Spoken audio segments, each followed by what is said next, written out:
Hello students, electric traction and કંટ્રોલના આજના લેક્ચરમાં આપણે થર્ડ ચેપ્ટરનો એક બીજો ટોપિક જોવાનો છે, જેનું નામ છે લિનિયર ઇન્ડક્શન મોટર. આપણે આગલા લેક્ચરમાં અલગ અલગ મોટર જોઈ હતી. રિપલ્શન મોટર છે, 3 ફેઝ ઇન્ડક્શન મોટર છે, બરાબર. હવે આ એક બીજી ઇમ્પોર્ટન્ટ મોટર છે કે જે ટ્રેક્શનમાં યુઝ કરી શકાય છે, જેનું નામ છે લિનિયર ઇન્ડક્શન મોટર. હવે લિનિયર ઇન્ડક્શન મોટર છે એને આપણે કઈ રીતે સમજવાનું, એનું શું પ્રિન્સિપલ છે એ આપણે જોવાનું છે. તો લિનિયર ઇન્ડક્શન મોટર છે એ તમારી નોર્મલ રોટેશનલ ઇન્ડક્શન મોટર, એટલે કે તમારી જે પરિભ્રમણ પ્રેરણ મોટર છે, એટલે કે જે ગોલ ગોલ ફરતી હતી એના જેવી જ છે, બરાબર. હવે રોટેશનવાળી મોટર હતી ઇન્ડક્શન મોટર, એમાં કેવું હતું કે તમારું રોટેટિંગ મેગ્નેટિક ફિલ્ડ હતું, એના ઇફેક્ટમાં કંડક્ટર આવતા હતા અને તમારા કંડક્ટર છે એ પણ રોટેશન મોશન લેતા હતા, બરાબર છે. હવે શું થાય છે તો કે લિનિયર ઇન્ડક્શન મોટરની વાત કરીએ તો લિનિયર ઇન્ડક્શન મોટરનું તમારું જે ફિલ્ડ હશે એ જ કેવું હશે, આવી એક સીધી લીટીમાં હશે, એટલે કે સ્ટ્રેટ લાઇનમાં હશે. અને જે તમારા કંડક્ટર હશે એ આ ઇફેક્ટ, એટલે કે આ મેગ્નેટિક ફિલ્ડની ઇફેક્ટમાં મોશન કેવું કરશે, રેખીય ગતિ કરશે, એટલે કે લિનિયર દિશામાં ગતિ કરશે. તો આ જ પ્રિન્સિપલ છે લિનિયર ઇન્ડક્શન મોટરનો. હવે લિનિયર ઇન્ડક્શન મોટર બનાવી કઈ રીતે શકાય તો કે સપોઝ તમારી પાસે 3 ફેઝ ઇન્ડક્શન મોટર, એટલે કે તમારી રોટરી ઇન્ડક્શન મોટર છે આવી રીતે, બરાબર. આ તમારી રોટરી ઇન્ડક્શન મોટર છે, એની અંદર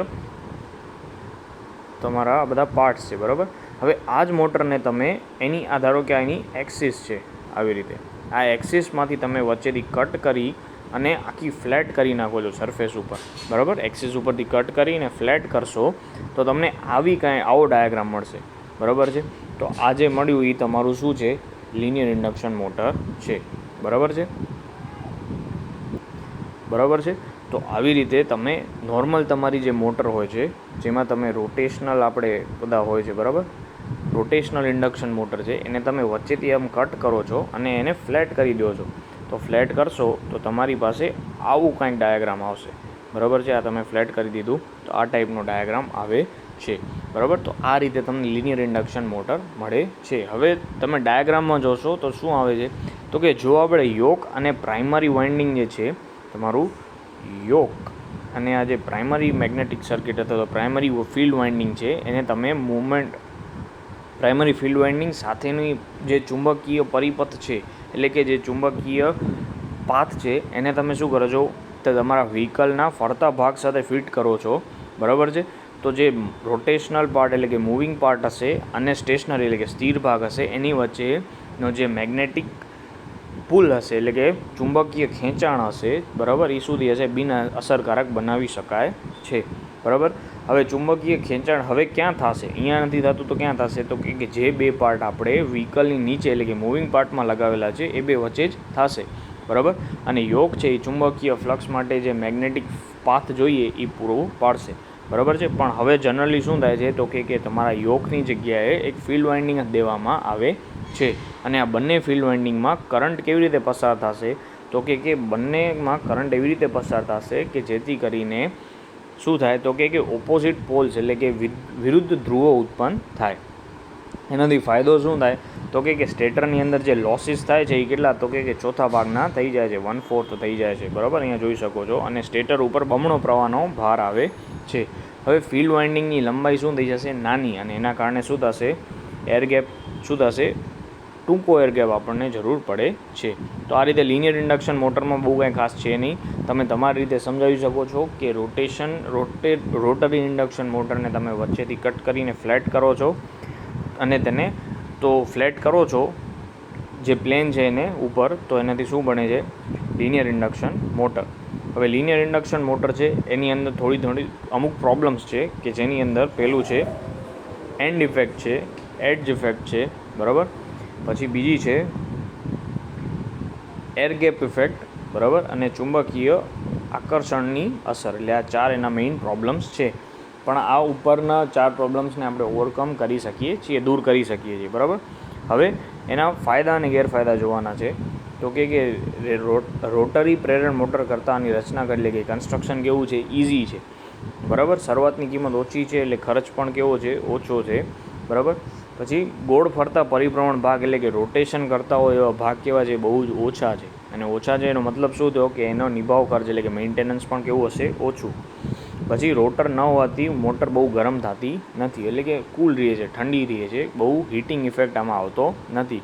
પછી સેન્ટ્રીફ્યુગલ ફોર્સનો અભાવ, આ મોટર ઘણી સારી એવી ગતિ, મહત્તમ ગતિ હાંસલ કરી શકે છે. મતલબ સેન્ટ્રીફ્યુગલ ફોર્સ એટલે શું, તો કે જે રોટેશન થતું હોય, ગોલ ગોલ ફરતું હોય તો કેન્દ્ર ત્યાગી બળ, બીજું કાંઈ નહીં. સેન્ટ્રીફ્યુગલ ફોર્સ એટલે કેન્દ્ર ત્યાગી બળ. આમાં કેન્દ્ર ત્યાગી બળ નથી. શું કામ, તો કે આનું મોશન શું છે કે રેખીય દિશામાં છે, એટલે આમાં સેન્ટ્રીફ્યુગલ ફોર્સ આવે નહીં. બરાબર, તો એના માટે સારી એવી સ્પીડ ગેધર કરી શકે છે. આ મોટરનું સમકર્ષી બળ ગતિ ઉપર આધાર રાખતું નથી. સમકર્ષી બળ એટલે શું, તો કે ટ્રેક્ટિવ ફોર્સ છે એ સ્પીડ ઉપર આધાર રાખતું નથી. બરાબર, પછી આ રેલના પાટા પર સ્ટેટરને ફિટ કરવામાં આવે ને રોટરને વાહન પર ફિટ કરવામાં આવે તો કરંટ નિયંત્રણ ગિયર વગર ચાલી શકાય છે. એટલે કે આ એક ટાઈપની અરેન્જમેન્ટ છે કે ગિયર વગર આપણે નિયંત્રણ, કરંટને કંટ્રોલ કરવાના ગિયર વગર પણ આપણે એને ચલાવી શકીએ છીએ. અને રેખીય એટલે કે લિનિયર ઇન્ડક્શન મોટર છે એનો શક્તિ એટલે કે પાવર ટુ વેઇટ રેશિયો છે એ આપણી રોટરી મોટર કરતાં પણ કેવો છે, સારો છે. બરાબર, હવે એનો ગેરફાયદો, તો કે ક્રાયોજેનિક ટેકનિકનો ઉપયોગ કરીએ તો એના કારણે શું થાય, તો કે જે આપણે ટ્રેક છે એના ખર્ચ બહુ વધી જાય છે. ક્રાયોજેનિક્સ એટલે શું, તો કે ખૂબ જ ઓછું ટેમ્પરેચર જાળવવા માટે જે ટેકનિક યુઝ થાય એને શું કહેવાય, ક્રાયોજેનિક્સ. બરાબર, એનો યુઝ કરીએ આપણે તો શું થાય છે, ક્રાયોજેનિક્સનો યુઝ કરીએ તો આપણો ખર્ચ શું થાય, ઓવરઓલ ખર્ચ વધી જાય છે. પછી ખૂણાઓના પોઈન્ટ્સ છે, ક્રોસિંગ પર છે, બરાબર, તો જગ્યા રાખવાનું ઘણું મુશ્કેલ બની જાય છે. શું કામ, તો કે જ્યારે ટર્ન આવે કે બીજું કોઈ પણ આવે ત્યારે એની જે એક્સેલ હોય છે એની બે વચ્ચેનો સ્પેસ કેવી હોય છે, ખૂબ જ ઓછી. પછી આ મોટરમાં સામાન્ય મોટરની સરખામણીમાં વધુ એરગેપ હોય છે અને નોન મેગ્નેટિક એલ્યુમિનિયમ છે એના રિએક્શન પાટા છે એમાં વધારે મેગ્નેટાઇઝિંગ કરંટની જરૂર પડે છે. એટલે શું થાય, મેગ્નેટાઇઝિંગ કરંટ વધી જાય તો પાવર ફેક્ટર કેવો છે, ઘણો ઓછો, અને એની એફિશિયન્સી પણ કેવી થઈ જશે, ખૂબ જ ઓછી. બરાબર, પછી આની અંદર આપણે જો 3 ફેઝ ઇન્ડક્શન મૂકીએ, 3 ફેઝ સપ્લાયનો યુઝ કરીએ તો આની અંદર જે આપણી કરંટ કલેક્શનની પ્રોસેસ છે એ કેવી થઈ જશે, આખી સિસ્ટમ ખૂબ જ કોમ્પ્લિકેટેડ અને કોસ્ટલી, એટલે કે ઘણી મોંઘી થઈ જાય છે. અને અંતિમ છેડાની એટલે કે એડ્જ ઇફેક્ટ અને ધારની અસરને લીધે મોટરની ક્ષમતા ઓછી, એટલે કે ઓછી એફિશિયન્સી ઉપર આપણે એનો યુઝ કરવો પડે છે. તો આ રીતે આપણે લિનિયર ઇન્ડક્શન મોટર જોઈ, એના એડવાન્ટેજીસ અને ડિસએડવાન્ટેજીસ જોયા. હવે એના એપ્લિકેશન છે કે ક્યાં ક્યાં લિનિયર ઇન્ડક્શન મોટરનો યુઝ કરી શકાય છે. તો કે લિનિયર ઇન્ડક્શન આ એપ્લિકેશન તમે તમારી રીતે વાંચી જોજો, એમાં કાંઈ પણ ડાઉટ હોય તો તમે પૂછી શકો છો.